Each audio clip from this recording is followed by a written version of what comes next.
What type of writer did you want to be? I know you said you attended screenwriting classes in the UK. Wow. What were your goals? You've got such great questions. I actually wanted to be a film director and not a writer. So when I was in grade 7, the headmaster of my school said, it was like career day, and they were like, what do you want to be? And I said, I want to be a film director. Like I knew from that age, I wanted to be a film director. I love film so much. I used to escape in it all the time. And his response was not ideal. It was like, no, you can't do that in this country, South Africa. You can't be that. Tell me what else you want to be. So I like left his office devastated, and I was like, alrighty. And I looked around and I saw a lot of like nature spaces, wilderness spaces, and I love escaping into nature. So I went back and I said, okay, I'll be a game ranger. And he said, much better, do geography, and then ticked me off the list, and that was it. I think he just wanted me to put me in a stream, and there was no stream for film director. So they were like, okay, game ranger, that's a good choice.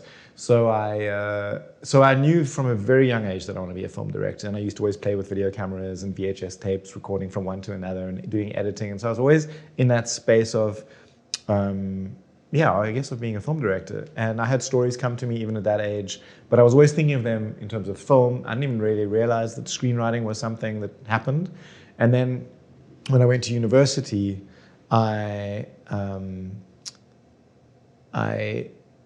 studied English because that was kind of close to writing or film. They did film stuff in English, and environmental and geographical science, which was the game ranger thing. So even at that age, I was still like hedging my bets, game ranger or filmmaker. And so from a very, very young age, I've always wanted to make films of some kind. And I think it depended on what films I was watching as to what kind of films I would want to make. So when I was younger, I wanted to make action and adventure stories.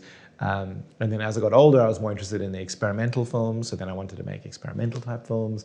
And now I'm just interested in, I suppose, life and drama and the real stuff, with subtleties of emotion and complexities of life. And those are the stories that I'm now interested in. So I never really had an aim to be a particular kind of writer, but I guess a serious writer is what I've kind of always wanted to be.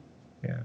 Don't know if that answers your question, but yeah. It does. How did you feel Americans showed cinema versus maybe the South African mindset? I know that different places have different mindsets. Mm-hmm. Different things happen historically. Yeah. And we see life. It's ironic that my headmaster may have been right in some ways. Principal, and he calls you call him principal here, headmaster. Oh, right, yeah. He may have been right in some ways because the South African film industry, even though it's growing, and there's been some really good films coming out of South Africa, and there's been, we did Tsotsi, which won Best Foreign Film a couple of years ago. Gavin Hood moved out here, and there's a lot of South African directors who, when they sort of make it, they move to LA. Our film industry is definitely growing, but we have a problem with distribution. So the majority of our population, this is the historical factors of filmmaking in South Africa, the majority of our population live in very, very poor surroundings. So South Africa is one of the most unequal societies in the world, and so people who live in, I guess you could call them, we call them townships, like squatter camps, I guess, haven't got money to spend on entertainment in the way that going to a cinema would be, or even buying a Netflix account or anything like that. You'll find your movies other ways. There'll be pirated DVD things. You'll find other ways of getting your entertainment, and there is also good television entertainment. So in South Africa, the problem is distribution. So we don't have the finances readily available to make the kind of movies and as many movies as we'd like to make.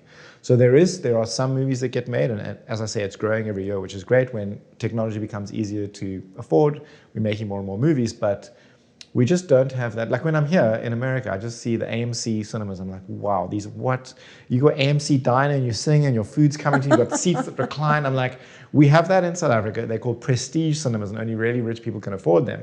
Whereas here, it seems like a lot of people, well, not everyone, but a lot of people can afford to go to the cinema. And so you can afford to have a very healthy industry. Whereas in South Africa, it's tiny, and so and it's expensive making a movie. So yeah, this is what happens. Is the film industry culture in South Africa.